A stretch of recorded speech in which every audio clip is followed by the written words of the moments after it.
So hello everyone, welcome back to AP Institute. This is Ganesh from AP Institute.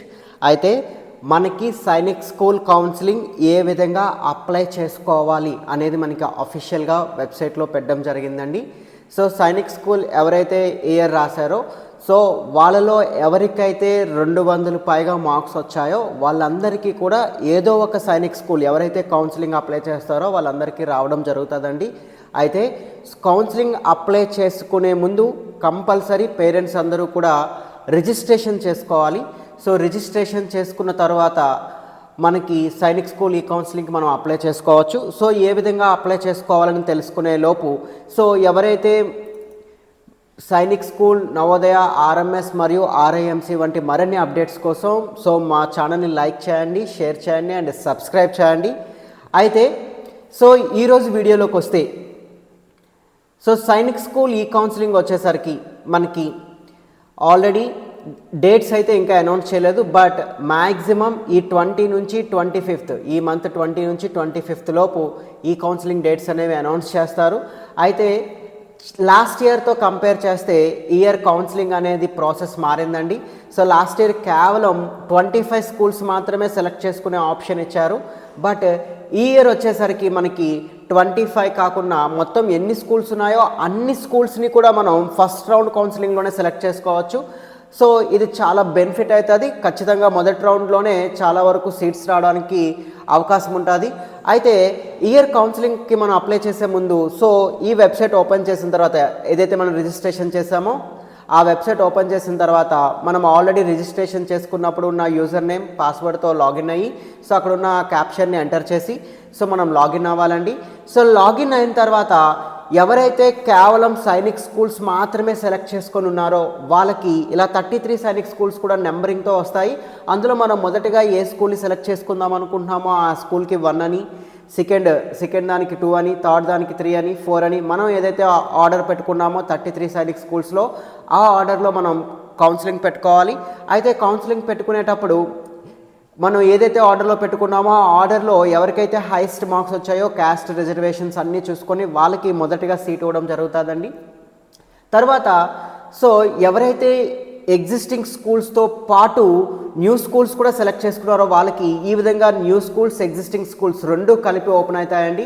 So వాళ్ళకి new schools మొత్తం list అంతా ఒకవైపు, existing schools list అంతా ఒకవైపు.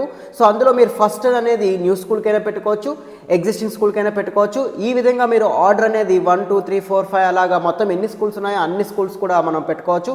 కొంతమంది 60% రూట్ కూడా ఎలిజిబిలిటీ ఉంటారు. సో వాళ్ళకి ఆ 60% రూట్ కూడా ఆ ఆప్షన్స్ అనేవి కనిపిస్తాయి. సో ఈ విధంగా సైనిక్ స్కూల్కి ఎవరైతే అప్లై చేద్దాం అనుకుంటున్నారో ఈ విధంగా వాళ్ళు ఏదైతే మొదటి ప్రయారిటీ ఇద్దాం అనుకుంటున్నారో ఆ స్కూల్కి 1 కింద, సెకండ్ దానికి 2 కింద, థర్డ్ కింద అలా పెట్టి సో ఈ నెంబర్స్ తర్వాత మనం చేంజ్ కూడా చేసుకోవచ్చు. ఎప్పటి వరకు చేంజ్ చేసుకోవచ్చు అంటే మనం లాక్ చేసిన తర్వాత మళ్ళీ అన్లాక్ చేసి కూడా చేంజ్ చేసుకోవచ్చు. సో ఈ విధంగా కౌన్సిలింగ్ ఎండ్ అయిపోయే లోపు మనం ఈ ఆప్షన్స్ని first, second, third, fourth, fifth అలాగా ఇచ్చిన ఆప్షన్స్ అన్నీ కూడా మనం ఏదైతే ప్రయారిటీ అనుకుంటున్నామో న్యూ స్కూల్స్లో ఏ స్కూల్ వస్తే మీరు పెట్టుకుందాం అనుకుంటున్నారు, ఎగ్జిస్టింగ్లో ఏది పెట్టుకుంటున్నారు అనుకుంటున్నారో అవన్నీ కూడా ఈ విధంగా మీరు ఏం చేయాలి అంటే కౌన్సిలింగ్లో మీరు ఆ స్కూల్స్ అన్నీ కూడా సెలెక్ట్ చేసుకోవాలి. సో సెలెక్ట్ చేసుకున్న తర్వాత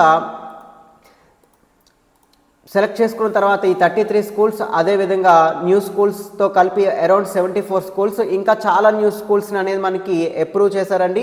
మన ఆంధ్రాలో మొత్తం న్యూ స్కూల్స్ ఈ ఇయర్ 3 న్యూ స్కూల్స్ అనేవి అప్రూవ్ చేశారు. ఎగ్జిస్టింగ్ ఆల్రెడీ ఒక స్కూల్ ఉంది, దాంతోపాటు విజయవాడలో ఒకటి, గుంటూరులో ఒకటి, తిరుపతిలో ఒకటి, 3 స్కూల్స్ న్యూ స్కూల్స్ని మన ఆంధ్రాలో కొత్త స్కూల్స్ని తీసుకొచ్చారు. ఆ స్కూల్స్ కూడా ఇందులో యాడ్ అవుతాయి. అదేవిధంగా ఎగ్జిస్టింగ్ స్కూల్స్ కూడా యాడ్ అవుతాయి. సో ఈ విధంగా మొత్తం ఆంధ్ర వాళ్ళైనా తెలంగాణ వాళ్ళైనా ఎవరైనా సరే మొత్తం ఈ అన్ని స్కూల్స్ని కూడా వాళ్ళు కౌన్సిలింగ్లో ఆప్షన్ కింద పెట్టుకోవచ్చు. హోమ్ స్టేట్ వాళ్ళకి ఎక్కువ రిజర్వేషన్ ఉంటుంది, అదర్ స్టేట్ వాళ్ళకి కొంచెం తక్కువ రిజర్వేషన్ ఉంటుంది. ఈ విధంగా మీరు ఆప్షన్స్ పెట్టుకున్న తర్వాత చివరిలో మనం ఆప్షన్స్ అన్నిటినీ కూడా లాక్ చేయాలి.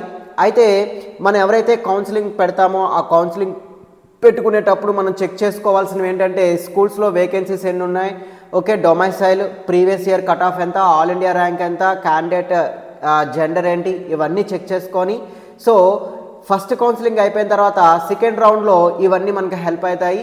సో వాటిని బేస్ చేసుకొని మనం సెకండ్ రౌండ్ కౌన్సిలింగ్ కూడా పార్టిసిపేట్ చేయొచ్చు. ఈ విధంగా కౌన్సిలింగ్లో అన్ని ఆప్షన్స్ పెట్టుకున్న తర్వాత ఈ విధంగా ఇక్కడ క్లిక్ చేసి మొత్తం అన్నిటిని కూడా లాక్ చేసుకున్న తర్వాత మనకు ఒక పీడిఎఫ్ డౌన్లోడ్ అవుతుందండి. సో ఆ పీడిఎఫ్లో ఏముంటుందంటే మనం ఏదైతే ఆర్డర్ పెట్టామో ఆర్డర్ ఆ ప్రయారిటీలో మొత్తం అంతా కూడా కనిపిస్తుందండి. సో మీరు ఆ పీడిఎఫ్ డౌన్లోడ్ చేసుకుంటారు. ఆ పీడిఎఫ్ డౌన్లోడ్ చేసుకున్న తర్వాత లాక్ చేసిన తర్వాత ఆ పీడిఎఫ్ డౌన్లోడ్ చేసుకున్న తర్వాత మనకి ఆ పీడిఎఫ్ ఏ విధంగా ఓపెన్ అవుతుంది అంటే సో ఈ విధంగా పీడిఎఫ్ ఓపెన్ అవుతుందండి. సో ఆ పీడిఎఫ్లో ఫస్ట్ స్కూల్ మనం ఏం పెట్టుకున్నాము, సెకండ్ ఏం పెట్టుకున్నాము, థర్డ్ ఏం పెట్టుకున్నాము, ఈ విధంగా ఓపెన్ అవుతుంది. ఈ విధంగా మనకి ఇయర్ కౌన్సిలింగ్ ప్రాసెస్ అనేది ఉంటుందండి. సో ఎవరికైతే సో కౌన్సిలింగ్ గురించి పూర్తి ఇన్ఫర్మేషన్, సో ఏ స్కూల్స్ బాగుంటాయి, ఎలాంటి స్కూల్స్లో ఏ స్కూల్స్లో ఎంత ఫీజ్ స్ట్రక్చర్ ఉంటుంది అనేది మనం ప్రీవియస్ వీడియోస్లో ఆల్రెడీ చేస్తున్నాము. సో అవి చూస్తే మీకు ఆ సైనిక్ స్కూల్ కౌన్సిలింగ్ గురించి వాటి గురించి క్లియర్గా డీటెయిల్గా తెలుస్తుందండి. సో మరిన్ని సైనిక్ స్కూల్, నవోదయ, ఆర్ఎంఎస్ వంటి అప్డేట్స్ కోసం please like, share and subscribe our channel. Thank you for watching. All of you take care. By by.